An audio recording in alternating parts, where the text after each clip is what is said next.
आरंभ करते हैं उस वृत्तांत का जो एक चक्रवर्ती सम्राट के जीवन का आख्यान है। एक ऐसा सम्राट जिसके वैभव की कोई सीमा न थी और फिर भी जिसका हृदय एक गहन अथाह शून्य से ग्रस्त था। ये गाथा है शूरसेन नरेश चित्रकेतु की और उनकी उस यात्रा की जो संप्रभुता के शिखर से आरंभ होकर अध्यात्म की अनंत गहराइयों में विलीन हो जाती है। इस आख्यान की यात्रा 6 खंडों में विभक्त है। हम देखेंगे कि किस प्रकार एक शासक का शून्य हृदय हर्ष और शोक के द्वंद्वात्मक वरदान से भरता है।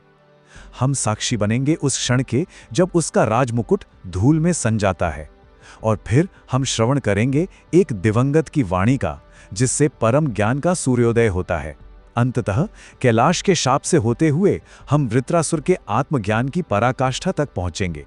प्रथम खंड शासक का शून्य हृदय और शूरसेन का स्वर्णिम भ्रम।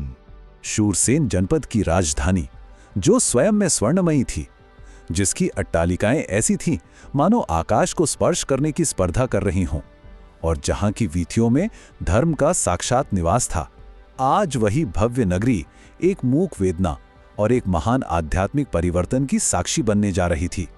उसी नगरी के केंद्र में महाराजा चित्रकेतु अपने मणिमाणिक्य जड़ित सिंहासन पर आसीन थे। चित्रकेतु का विग्रह, उनकी देह साक्षात सात्विक ओज का एक देदीप्तिमान पुंज थी। उन्होंने पीत कौशेय अंतरीय धारण कर रखा था, अर्थात सूर्य की सहस्त्र किरणों से भी अधिक प्रकाशमान पीत वर्ण का रेशमी वस्त्र। उनके मस्तक पर सुशोभित व विशाल स्वर्ण किरीट, उनका वो विशाल सोने का मुकुट, उनकी चक्रवर्ती सत्ता का, उनके अखंड साम्राज्य का मौन उद्घोष कर रहा था। और उनके भाल पर, उनके ललाट पर लगा वो मलयज चंदन का सात्विक ललाट चिन्ह उनकी धर्मनिष्ठ और स्थिर बुद्धि का, उनके निर्मल विवेक का प्रत्यक्ष परिचायक था। किंतु इस समस्त बाह्य वैभव और सात्विक तेज के मध्य एक गहरा विरोधाभास छिपा था। राजा का हृदय एक शुष्क मरुभूमि के समान था, रिक्त और ताप से भरा हुआ। चित्रकेतु की यह आंतरिक रिक्तता मंतान के कारण थी, अर्थात एक पुत्र के अभाव के कारण। उनकी प्रज्ञा, उनकी बुद्धि केवल इस स्थूल जगत के सुखों को ही जीवन की संपूर्णता मान रही थी और इसी मायावी मोह के पाश में जकड़ी हुई थी। और उस रिक्तता को भरने के लिए, या संभवतः और भी अधिक गहरा करने के लिए, नियति ने एक परम तेजस्वी ऋषि को उस सभा में भेजा। यहीं से आरंभ होता है हमारा द्वितीय खंड, हर्ष और शोक का वरदान। ठीक उसी समय उस स्वर्ण मंडित राजसभा में महर्षि अंगिरा का आगमन हुआ। अंगिरा जी का स्वरूप, उनका शरीर साक्षात ब्रह्म तेज का एक साकार विग्रह था। उन्होंने मृगचर्म धारण कर रखा था और उनके शरीर से निस्सृत होने वाली वो विशुद्ध सत्व की आभा उस स्वर्णमयी सभा के समस्त भौतिक ऐश्वर्य को भी निस्तेज कर रही थी, धूमिल कर रही थी। राजा चित्रकेतु ने महर्षि के चरणों में दंडवत प्रणाम किया। अंगिरा जी ने अपनी दिव्य दृष्टि से राजा की व्यथा को समझ लिया और उन्हें एक पुत्र प्रदान करने का वरदान दिया, किंतु साथ ही ये गंभीर, ये गूढ़ चेतावनी भी दी, हे राजन, तुम्हें प्रदान किया गया यह पुत्र महान हर्ष और महान शोक, इन दोनों का ही कारण बनेगा। उस क्षण में राजा की बुद्धि को माया वैशारदी कहा जा सकता है। ये एक ऐसी प्रज्ञा है, एक ऐसी बुद्धि है जो सांसारिक कुशलता में तो अत्यंत निपुण होती है, किंतु भौतिक यथार्थ के भ्रम से, माया के आवरण से अंधी रहती है। उन्होंने ऋषि के शब्दों में से केवल हर्ष पर ध्यान केंद्रित किया और शोक की उस भयावह संभावना को अविद्या के एक सघन आवरण में छिपा दिया। यथा समय महारानी कृतद्विती ने एक पुत्र को जन्म दिया। राजा चित्रकेतु का मोह, उनकी आसक्ति उस नवजात बालक में इतनी अधिक बढ़ गई कि वे अपनी अन्य रानियों और राजकार्य तक को विस्मृत कर बैठे। उनका वह सात्विक ललाट चिन्ह जो उनके विवेक का, उनकी समबुद्धि का प्रतीक था, अब पुत्र स्नेह के स्वेद से, पसीने से मलिन होने लगा था। यह उनके विवेक पर माया के आच्छादन का, मोह के अंधकार का एक स्पष्ट संकेत था। किंतु नियति के गर्भ में उस शोक का अंकुर धीरे धीरे पनप रहा था। राजा के इस पक्षपात को देखकर अन्य रानियों के हृदय में ईर्ष्या ने विष की भांति प्रवेश किया और उसी ईर्ष्या के वशीभूत होकर उन्होंने उस बालक को विष दे दिया। वो बालक जो राजा के समस्त सुखों का, समस्त हर्ष का केंद्र बन चुका था, क्षण भर में निर्जीव हो गया। और इसी के साथ महर्षि अंगिरा की भविष्यवाणी का दूसरा वो भयावह भाग सत्य सिद्ध हुआ। अब हम प्रवेश करते हैं शोक के उस महाप्रलय में। तृतीय खंड, धूल में सना राजमुकुट। राजप्रासाद में एक महान आर्तनाद गूंज उठा, हाहाकार मच गया, और उस हाहाकार के मध्य चित्रकेतु का वह विशाल स्वर्ण किरीट, उनकी संप्रभुता का, उनके चक्रवर्ती साम्राज्य का साक्षात प्रतीक, उनके मस्तक से गिरकर राजसभा की धूल में लौटने लगा। ये केवल एक मुकुट का गिरना नहीं था, ये उनके अहंकार और उनके संयम के पतन का एक भयावह दृश्य था। वे अपनी पत्नी के साथ उस निर्जीव, उस निश्चेष्ट देह पर गिरकर विलाप करने लगे।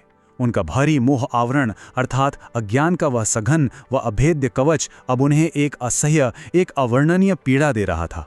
यह पीड़ा केवल पुत्र की भौतिक हानि से नहीं, अपितु उस गहन आध्यात्मिक अज्ञान से उत्पन्न हुई थी जिसने उन्हें देह और आत्मा के भेद को भुला दिया था। वे उन्मत्त होकर चिल्ला रहे थे, हे पुत्र, उठो, मुझे देखो। तुम्हारे बिना ये राज्य और ये जीवन दोनों ही निष्प्राण हैं, निरर्थक हैं। राजा के इस गहन विलाप के अंधकार में अब ज्ञान का सूर्योदय होने वाला था। चतुर्थ खंड, दिवंगत की वाणी और ज्ञान का उदय। ठीक उसी चरम शोक के क्षण में देवर्षि नारद और महर्षि अंगिरा पुनः वहां प्रकट हुए। देवर्षि नारद में अपनी महती नामक दिव्य वीणा पर एक ऐसी धुन छेड़ी जिससे उस शोक संतप्त, उस घोर तमसावृत वातावरण में ज्ञान की प्रथम रश्मियां फूटने लगीं। ऐसी रश्मियां जो मोह के सघन अंधकार को भेदने में समर्थ थीं। नारद जी ने अपनी योग शक्ति से उस मृत बालक के जीवात्मा को वहां आमंत्रित किया और उस अदृश्य जीव से पूछा, हे जीव, देखो, तुम्हारे माता पिता शोक से अत्यंत व्याकुल हैं। तुम पुनः इस शरीर में प्रविष्ट हो जाओ और अपने पिता के इस विशाल राज्य का सुख भोगो।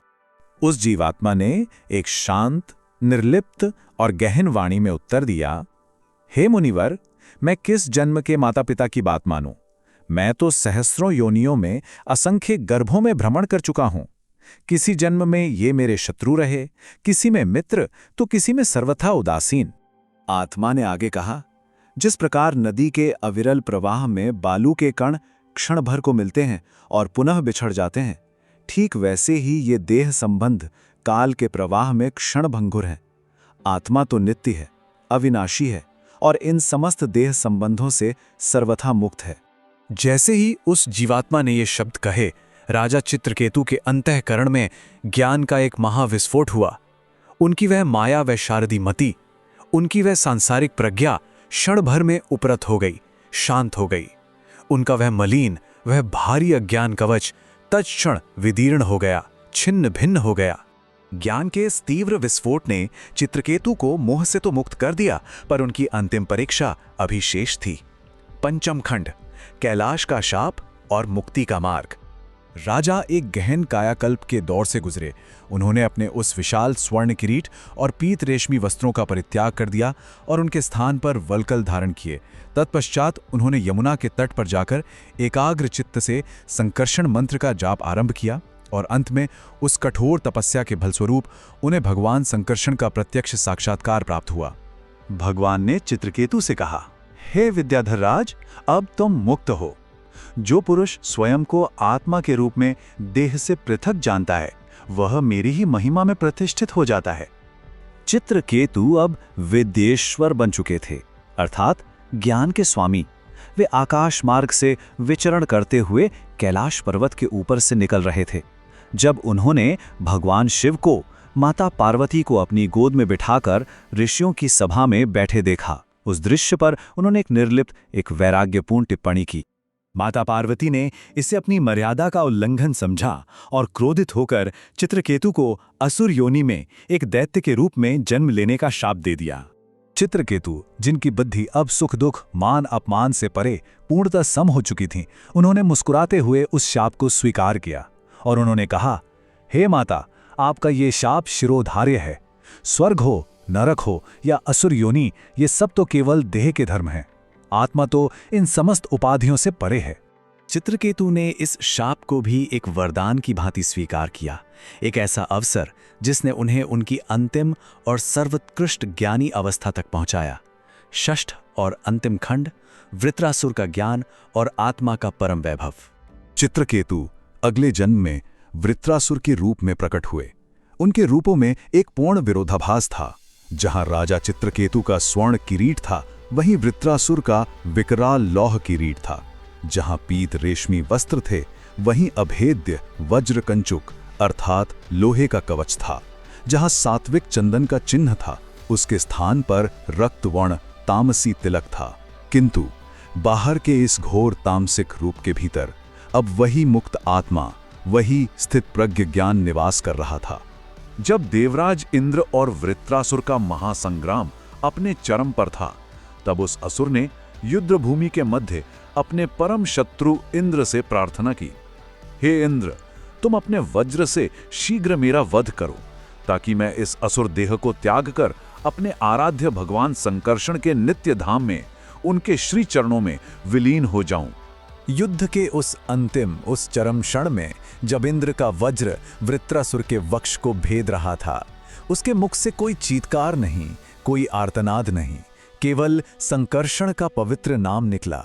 जैसे ही उसका विशाल भारी शरीर पृथ्वी पर गिरा, एक दिव्य तेजोमयी ज्योति उस असुर देह से मुक्त हुई और सीधे भगवान के श्री चरणों में जाके विलीन हो गई। इस संपूर्ण वृत्तांत का परम लक्ष्य महिम निस्वे महीयते की अवस्था को दर्शाना है। इसका अर्थ है अपनी ही सच्ची महिमा में प्रतिष्ठित हो जाना, उस विशुद्ध सनातन आत्मा के रूप में स्थापित हो जाना जो सभी भौतिक रूपों, सभी उपाधियों और सभी द्वंद्वों से सर्वथा परे है। यदि यह देह केवल एक वस्त्र है और आत्मा उसे धारण करने वाली शाश्वत अविनाशी सत्ता है, तो फिर विजय और पराजय का वास्तविक अर्थ क्या है?